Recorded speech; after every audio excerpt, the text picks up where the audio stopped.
Hello, everybody. Welcome to our amazing debate special. What do we have for the people today, Krystal? Lots to get into. So we pulled some really interesting data, yes, I think. We did. Shout out to our producers and our graphics team for putting this together, showing the shift between the first debate and the second debate. So you can see with your own eyes what impact the first debate had as we think about how much, if any, of an impact this particular debate will have. We've also got all the details for you about who's going to be on the stage, who made it, who didn't make it. There were some people up there that I'd never even heard of. So we've got that details for you as well. And also, of course, we want to focus on what the former president, Trump, who was once again declining to participate in this debate, which I think is a poor decision in terms of democracy, but probably a decent position politically, what he's going to be doing this week instead of joining the other candidates on that debate stage. So lots to get into. That's right. But before we get to that, we always want to be able to offer this. I know a lot of people join us for these debates, and if you are able to produce these specials, which do cost us quite a bit of money, let's go ahead and put this up there on the screen. We've got a 10% off our yearly membership at breakingpoints.com. You get the episodes early. This is already dropping right now to our premium subscribers early, and it's one of the things that we are always keeping them in mind. So if you can help us out, produce more and even more on produce UAW content and put people out into the field, all of our special partners, it really does help us out. Breakingpoints.com, 10% off our yearly membership right now. But let's get to who's actually going to be on this damn stage. All right, let's put it up there on the screen. So it's going to look very similar to the first debate. We've got a similar cast of characters. The one person who qualified for the first one and did not qualify for the second one is former Arkansas Governor Asa Hutchinson, Ada, as Trump calls him. He will not be there on the stage. Trump qualified, but of course not going to be there. Vice President Mike Pence, former New Jersey Governor Chris Christie, North Dakota Governor Doug Burgum, South Carolina Governor Nikki Haley, entrepreneur Vivek Ramaswamy, Florida Governor Ron DeSantis, and South Carolina Senator Tim Scott. So again, very similar stage. Doug Burgum, I think, actually got in kind of under the wire. Yeah, he certainly did. I think very last minute. That magic he pulled with the old pocket constitution last time, people had that in mind when they were responding to the pollsters, and he made it in under the wire, so he will be there. Last I remember, he got in that, he got that basketball injury right before. Oh, that's right. Yeah, he broke his leg. Or he hurt his leg. Yeah. ACL tear, I don't remember. But anyway, it was a question mark whether he was going to be able to make it. He did, and apparently he acquitted himself well enough to at least make the stage a second time. That's right. So in terms of who's going to be hosting, let's go ahead and put this up there on the screen, guys. It's going to be over on the Fox Business Network. It will be co-hosted with Univision. Now, in terms of the actual moderators who we will have in place, it is going to be Stuart Varney, the Fox Business anchor, and Dana Perino, alongside Univision's Elia Calderon. So they said, quote, the network will move away from its efforts to focus largely on business and economic topics as it has in the past. So instead of just solely on the economy, they're going to try and get into several different areas. They didn't necessarily give us, the topic last time. We can all just pray and hope that they do not once again open with the Rich Men North of Richmond song and be like, what does that song mean to you folks? In some blatant try and appeal to all of them. Varney says this, quote, we are going to go over all the issues, and that's what the audience wants, not just the economy. That may be the important category, but other subjects involved that are here, including the ongoing strike by auto workers. That could be interesting. Yeah, I'm very interested to hear what they all have to say. As you said, though, Krystal, as you said, President Trump is not going to be there. He's going to be speaking, actually, to some of said auto workers and other union workers in the state of Michigan. He's in general election mode. So that's kind of the thing overlaying on all of this. If anything, I'm going to be curious to see the side-by-side ratings of Fox Business and of the people watching the debate, and then presumably the networks who are going to carry the Trump speech live. And whether this time, instead of Trump's decision to do an interview with Tucker Carlson that's on the internet, but to actually compete with the debate on linear television with a speech at that exact moment. I'm curious what the coverage of that Trump speech will actually be. Because obviously, once again, this is another Fox product. Just as the first debate was a Fox product, this is a Fox Business product, so under the same umbrella. So they don't have a lot of interest in showing the counter programming that's going on here. They really want to, have the tentpole news event and have them be the only game in town.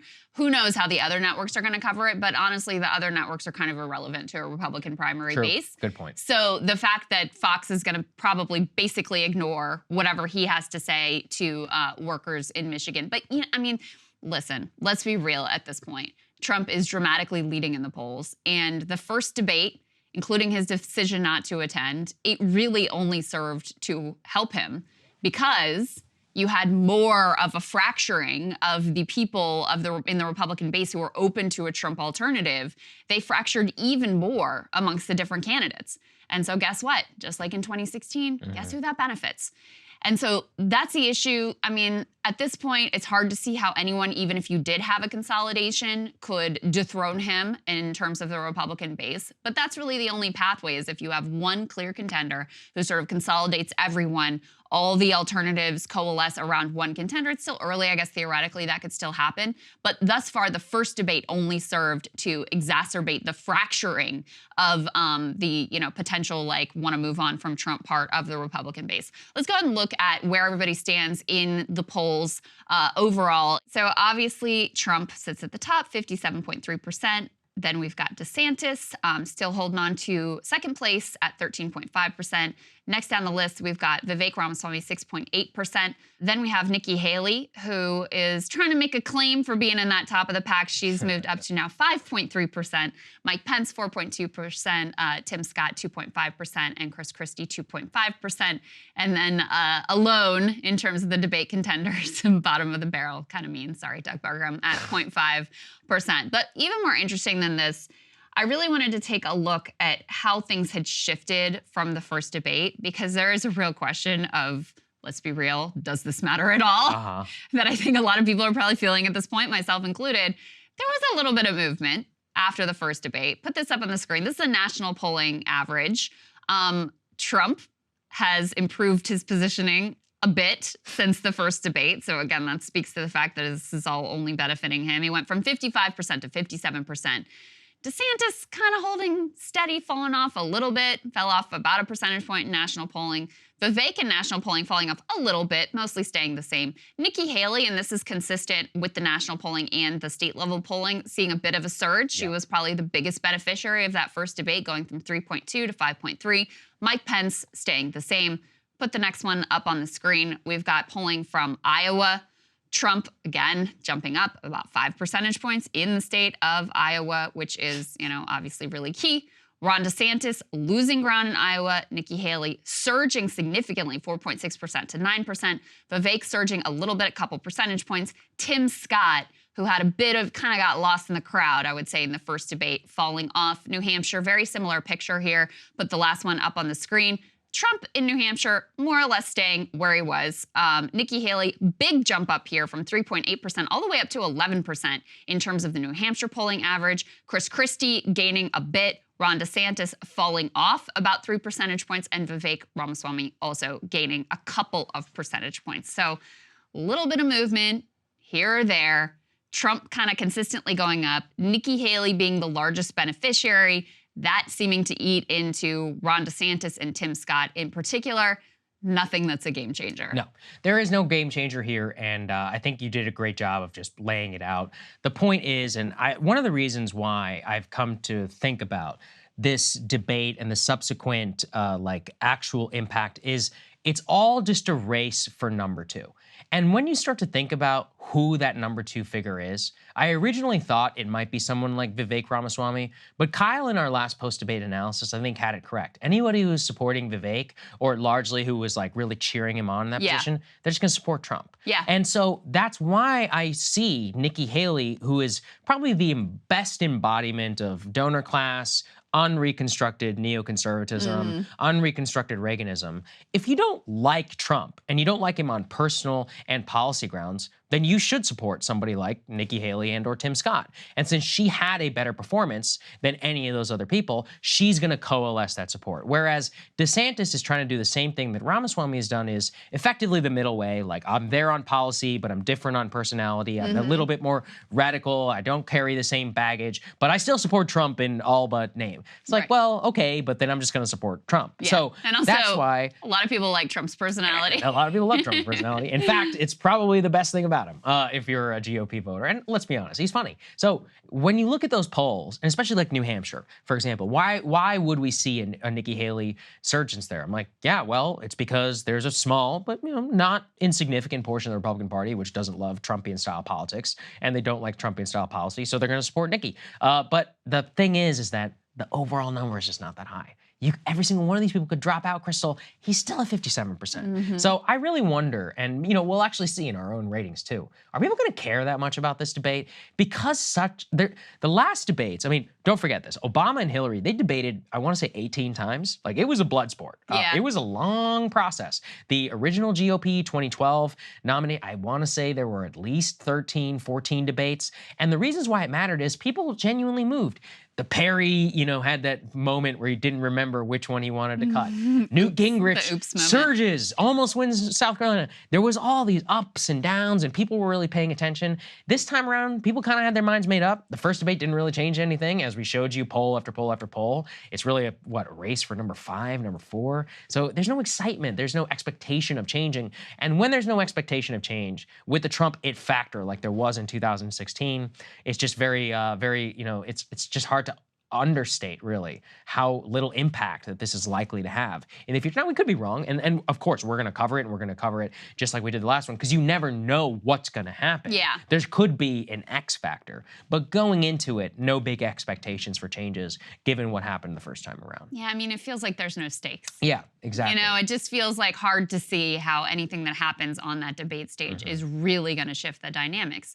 Now, that doesn't mean, because the other dynamic that may argue in favor of it being dynamic and interesting and potentially chaotic and good, good content, if nothing else, is the fact that every one of these candidates at this point has to be a little desperate. Yes. And every one of them is going to have someone in mind that they're going to be coming for. And that's one of the things I'm actually interested in is, like, going into the first debate, I really thought the knives were going to be out for Ron DeSantis. But actually at that point, DeSantis's bubble had already been punctured. And so there were very little direct attacks on him in that first debate, because it already felt like he'd lost so much momentum. And at that point, Vivek Ramaswamy seemed like he was gaining a lot of traction, a lot of momentum. Now it's a different moment. It's not really clear who is kind of, rising in to contest for that second place position, to be the alternative if something happens that opens up a space where Republicans are truly evaluating alternatives.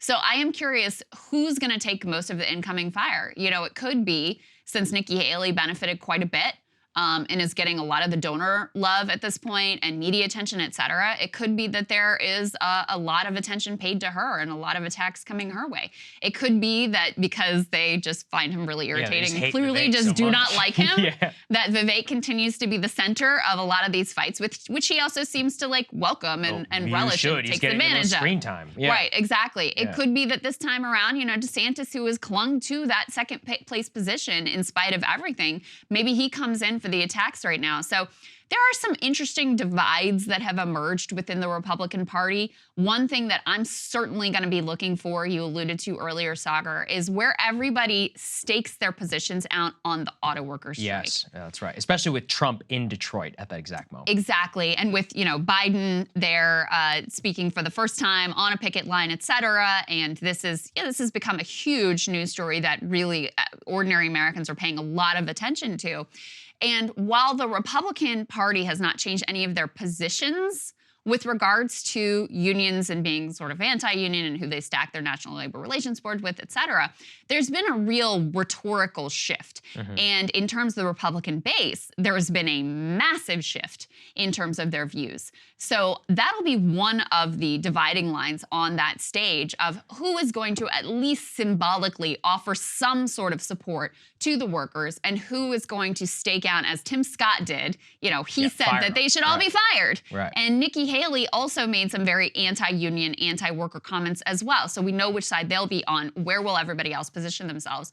It's less important for who's going to be president, but more important as a barometer of where the sentiment within Republican Party elites are and the pressure they're feeling from their own base to strike a very markedly different tone than they would have, back in the Scott Walker era, back in the 2010s. Yeah, exactly. And that's a great point. And I think really what it comes down to is we need to see where they are on unions. I think if I had to guess, Ramaswamy will take the anti-ESG stance and say, he's basically going to take the Trump way. The anti-electric vehicle. The anti-electric vehicle, anti-climate, but will support, maybe rhetorically, workers' wages. DeSantis will probably try to do that middle way as well. Some most of them, if I had to guess, will just come out absolutely against the UAW strike, or they'll blame something else, or they'll blame Biden, for I mean, the policy. Christie is animated, like Yes. he is very anti-union. So he could strike a like Tim Scott type posture on this stuff. There's probably going to be a lot of discussion about the border. That's very big right now in Republican circles. I want to see some questions about the shutdown, whether that was going to be a thing. Want to see some questions about Ukraine aid. Again, though, it's just, and we will treat it with the seriousness it deserves, because it is important. We should have these debates. But because Trump is not there, it just doesn't matter as much. And the first time around, there was so much attention to it with the thought that like maybe this could change something, but now we have the evidence. Barring a major X factor, a big change in it, it's difficult to see how this could change the game. Although, as I've said, I still believe it's still important and illuminating to make sure that we learn as much as possible from these candidates. I also would like to see, they didn't spend nearly enough time last time around, about very like basic issues like healthcare and others that had dominated some of the original 2016 debates with Trump. Remember when Trump said he supported basically like universal health care? We should talk about that again. And I also want to hear some questions about housing, but I'm not going to hold my breath. I mean, the way that these anchors usually just hold these debates is so stupid. At a political level, I expect Nikki Haley, like you said, to be the target for Chris Christie, because Christie is really betting it on New Hampshire. If she's surging, she's actively drawing it away from him. Yeah. He also, doesn't really like her, so that very much could see explosions.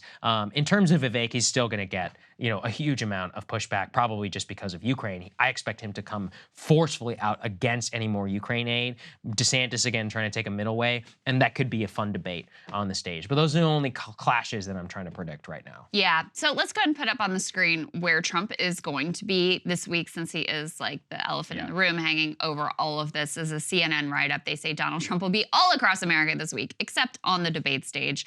He kicked off this week on Monday afternoon with a rally in the early voting state of South Carolina. Plans to follow that with a visit to Michigan on Wednesday, give a speech before union workers and retirees. He's scheduled to be in California on Friday, 2 days after the debate, to speak at the state GOP's fall convention in Anaheim. And on Sunday, Trump will travel to Ottumwa, Iowa. Don't know how to say that. Sure. Let's go with that. To hold a Commit to Caucus event and deliver policy remarks largely focused on agriculture, according to a source familiar with his plans. And another question for these debates is always, how much of the time do you spend focusing on the guy who isn't there?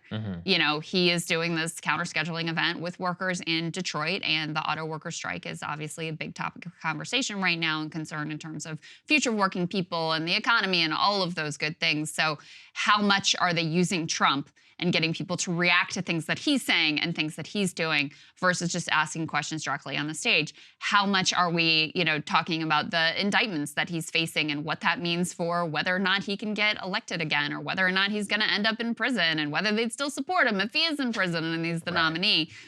So there's a lot that could be said there as well, which again will illuminate some real divides on that stage about their posture and approach to all of this. Yes, absolutely. So look, we'll get to hopefully at least some policy. It will give us, these are useful in this way. What do things actually look like without Trump? How much have things moved? Where do these candidates fall on some of these issues? How are they going to handle some of the Trump indictment questions? That one's always fun to see the debates between them. The union question as well. Let's try and get some more kitchen table if we possibly can. Immigration is a big one for a lot of the people who are in the party, or especially in the GOP primary base. So those are all going to be fun topics. So yeah, that's my overall prediction. We didn't even bother with winners and losers this time around, because we're like, can you really win when Trump is winning so big? And I think we would both pick like Trump as the big winner, very Trump's likely. my winner. Because and you look at those polls of how things move, like he was the primary beneficiary. Right. DeSantis is still in second, but came down. Trump went up. Everybody's splitting that Trump alternative vote, and that's only good for him. So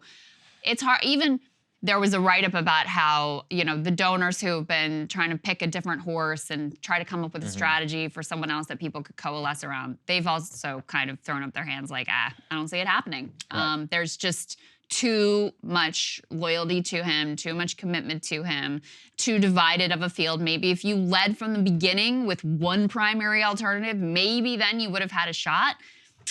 hard to see Right. how they turn the tide at this point. Very, very difficult to see. Okay, we will have good post-game analysis for everybody, as we said. Maybe something fun will happen. I'm sure some interesting things will happen. Regardless No doubt of about whether, it. yeah, look, whether it has an impact or not, it's interesting nonetheless, and people should hear from these people. That's what democracy and debates actually are all about. So we'll have all of the breakdowns, the best moments, the winners, the losers, the power panel, all of that on our show that will drop tomorrow on Thursday. Please take advantage of the debate special discount if you're possible, breakingpoints.com to support our work. Otherwise, we're excited to see you guys tomorrow.